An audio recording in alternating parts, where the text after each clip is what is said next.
असदुद्दीन ओवैसी पढ़े लिखे व्यक्ति हैं, बेशक भाजपा की मदद करना कम कर दें, ये सलाह है मेरी उनको। अकबरुद्दीन ओवैसी नहीं, बोलने से पहले 100 बार सोचिए, आपके बोले गए शब्दों का दुनिया में क्या असर होता है वो आप नहीं समझते। मुसलमानों के नेता माना जाता है उनको, सबसे बड़े दोनों ओवैसी मैं नहीं भाइयों को। मानता अपना नेता, मैं भी मुसलमान हूं। दिल के फपोले जल उठे सीने के दाग से, इस घर को आग लग गई घर के चिराग से। मैं नहीं मानता असदुद्दीन ओवैसी को मुसलमानों का नेता, मुसलमानों का लीडर। और बोलने से सोच समझ करके बोलिए, बोलने से क्या असर पड़ता है कौम पर, अवाम पर, बोलने से क्या असर पड़ता है। ये सीधी सी असदुद्दीन ओवैसी की मुखालफत कर रहे हैं। इमरान प्रतापगढ़ी साहब, मैं आपको थाली का बैंगन कहता हूं भाई, आप थाली के बैंगन हैं, मैं नहीं कहता हूं। जाने कितने लोग इस बात को कहते हैं। आपने क्या कहा कि बैरिस्टर असदुद्दीन ओवैसी, हाँ पहले रुक जाए, मैं अभी आपको इस पर एक वीडियो और दिखाने के लिए जा रहा हूं। इमरान प्रतापगढ़ी आज ये किस तरह की बात कर रहे हैं, अभी कुछ वक्त पहले किस तरह की बात की थी। एक वक्त ऐसा था जो बैरिस्टर असदुद्दीन ओवैसी की तारीफ करते हुए चुप नहीं हो रहे थे ये, और वाह वाह वाह वाह के नारे लग रहे थे इनके लिए। क्या बात कही इन्होंने, वो वीडियो मैं अभी आपको दिखाने वाला हूं इस चीज पर, जो इन्होंने कहा कि बोलने से क्या असर पड़ता है। पहले आप देख लें अच्छा इस वीडियो को, जो इन्होंने कहा था कि बोलने से क्या असर होता है, और जो आज मुखालफत करते नजर आ रहे हैं असदुद्दीन ओवैसी साहब की, और यही इमरान प्रतापगढ़ी अभी कुछ वक्त पहले क्या बोल रहे थे। देखें जरा इस वीडियो को। बहुत सारे मसले ऐसे हैं जहां मैं उनसे इत्तेफाक नहीं रखता, लेकिन परसों जो पार्लियामेंट में हालात गुजरे हैं, मेरा मन करता है कि मुझे ये 4 मिसरे पढ़ने चाहिए। मैं पढ़ता हूं साहब कि महज एक शख्स बोला क्यों नहीं 2-3 ने बोला, महज एक शख्स बोला क्यों नहीं 2-3 ने बोला, वही हक बात बोली जो हमारे दीन ने बोला, वही हक बात बोली जो हमारे दीन ने बोला। बहुत से और एमपी भी उसी संसद में बैठे थे।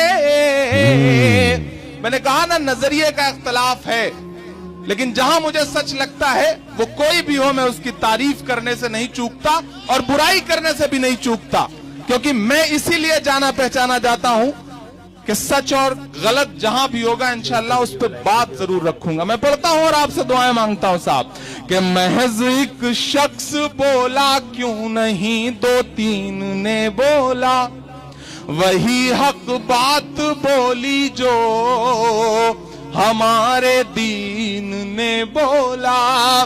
बहुत से और एमपी भी उसी संसद में बैठे थे, मगर बोला तो बस खुलकर असदुद्दीन ने बोला, मगर बोला तो बस खुलकर असदुद्दीन ने बोला। देख लिया आपने इस वीडियो को भी, बोलने से क्या असर पड़ता है। नजरिए का इख्तलाफ था उस वक्त। इमरान भाई, आज किस चीज का इख्तलाफ हो गया? आज राजनीतिक इख्तलाफ हो गया, आज वोटों का इख्तलाफ हो गया। किस तरह की बात? आज सीधे से असदुद्दीन ओवैसी की मुखालफत करते नजर आ रहे हैं आप। पहले तो इस बात को कह रहे थे कि जब कभी बोला तो असदुद्दीन ओवैसी बोला, लेकिन आज मुखालफत कर रहे हैं। आज कह रहे हैं आपकी आप कह रहे हैं कि मैं कभी चूकता नहीं हूं, अच्छाई को अच्छाई को बयान करता हूं, किसी को चाहे बुरा लगे चाहे बुराई को बुराई बयान करता हूं मैं। यही मजबूरी हमारी, यही मजबूरी हमारी है। इमरान भाई, आप एक अच्छे उहदे पर हैं, हाँ आप वैसे भी एक शायर हिंदुस्तान हैं, आप हमारे बड़े भी हैं, हम आपकी भी रिस्पेक्ट करते हैं, लेकिन आपने क्या किया? ये आप क्या कर रहे हैं? आपको शर्म नहीं आती है? आप थाली से इधर लुढ़क गए एकदम अचानक। पहले आपने क्या नजरिए का इख्तलाफ, क्या नजरिए का इख्तलाफ था उसकी, उस वक्त क्या नजरिया था और आज आपका क्या नजरिया है? आपने कहा कि मुसलमानों का नेता नहीं है, कि मैं नहीं मानता मुसलमानों के नेता हैं असदुद्दीन ओवैसी, मैं नहीं मानता असदुद्दीन ओवैसी मुसलमानों के लीडर हैं। आपने ये बात भी कही अभी, और पहले आप कह रहे थे कि अभी कुछ वक्त पहले आपने कहा है कि जब सांसद में कोई बोलता है तो असदुद्दीन ओवैसी बोलता है, कोई नहीं बोलता है। तो इसलिए क्या है ये कैसा इख्तलाफ? ये नज़रिए का इख्तलाफ, और आपने कहा बोलने से सर लोगों पर क्या असर पड़ता है, आपकी बातें जो आप बोल रहे हैं इससे क्या अवाम पर असर पड़ेगा? इसका मतलब सीधा सा आप असदुद्दीन ओवैसी की मुखालफत कर रहे हैं, लोगों को बहका रहे हैं, लोगों को बरगला रहे हैं। आपकी बात से लोग सहमत होंगे, पहले भी आपके लिए ताली बजाई लोगों ने, आपने जब ये बात कही, और आज आप मुखालफत कर रहे हैं तो लोगों पर क्या असर पड़ेगा?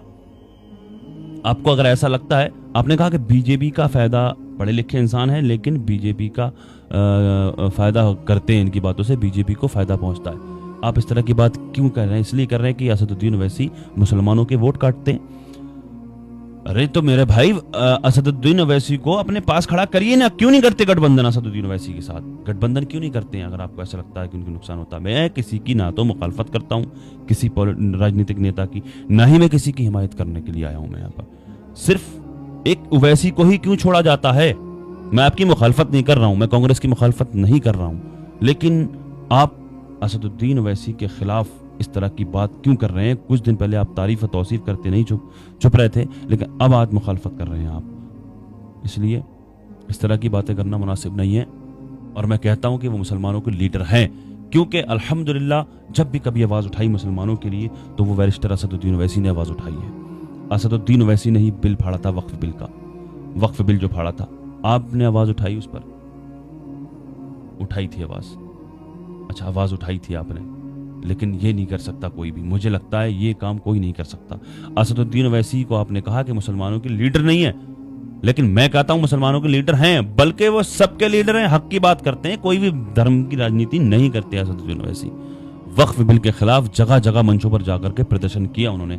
आप कितने मंचों पर पहुंचे? आपने कितना प्रदर्शन किया या नहीं किया, हमें उससे मतलब नहीं है, लेकिन आपकी बात को मैं पकड़ कर कह रहा हूं। आप कह रहे हैं कि बोलने का असर पड़ता है, तो आपने पहले क्या बोला था, उसका असर क्या पड़ा, और आज आप इस तरह की बात कर रहे हैं तो इसका असर क्या पड़ेगा? सीधा साहब असदुद्दीन ओवैसी की मुखालफत कर रहे हैं, जो आपको नहीं करनी चाहिए। आपको अपना काम करना चाहिए, आप अपने वोट देखिए, लेकिन किसी की मुखालफत, अगर किसी की अच्छाई भी नहीं कर सकते, किसी को अपने साथ भी नहीं ले सकते, तो आपको हक नहीं किसी के की बुराई करें या किसी की मुखालफत करें। आप एक शायर हिंदुस्तान हैं, आपकी बहुत इज्जत है इस मुल्क हिंदुस्तान में, बाहर भी, मुल्क से बाहर भी इज्जत है, लेकिन जब आप इस तरह की बात करेंगे तो मुझे कहीं ना कहीं लगता है आपकी इज्जत ख़त्म होती नजर आएगी। इसलिए सही का साथ दें, सही बात करें। अल्लाह पाक हिदायत अता फरमाए हमें और आपको। अल्लाह पाक दुनिया के तमाम मुसलमानों की इज़्ज़त व आबरू की, जान और माल की हिफाजत फरमाए। अल्लाह तबारक व तआला हमारे इस मुल्क हिंदुस्तान को नज़र बद से महफूज फरमाए। अल्लाह पाक अमन व सुकून कायम फरमाए, हमारे इस मुल्क में हिंदू मुस्लिम भाईचारा कायम फरमाए। अल्लाह तबारक व तआला